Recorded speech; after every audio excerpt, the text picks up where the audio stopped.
కృష్ణా జిల్లా పెనమలూరు మండలం తాడిగడపలోని శ్రీ లక్ష్మీ వెంకటేశ్వర స్వామి దేవస్థానంలో పుష్పయాగ మహోత్సవం నేత్రపర్వంగా జరిగింది.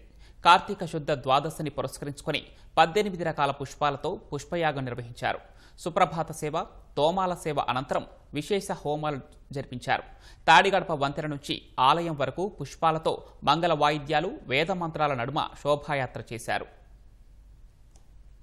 స్వామివారికి చాలా కైంకర్యాలు, ఉత్సవాలు జరుగుతాయి.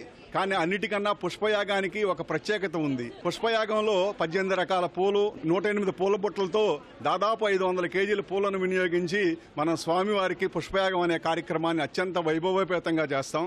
తోమాల సేవ, సుప్రభాత సేవ అనంతరం పుష్పయాగం నిర్వహిస్తున్నాము. వివిధ రకాల హోమాలు, మంత్రాలతో ఈ రోజంతా గుడి మన శోభాయమానంగా విరజిల్లుతుంది. ఈ కార్యక్రమం అనంతరం అన్నదాన వితరణ కార్యక్రమం కూడా జరుగుతుంది. ఈ కార్యక్రమం అందరూ పాల్గొని స్వామివారి ఆశీస్సులు పొందాలని కోరుకుంటున్నాం.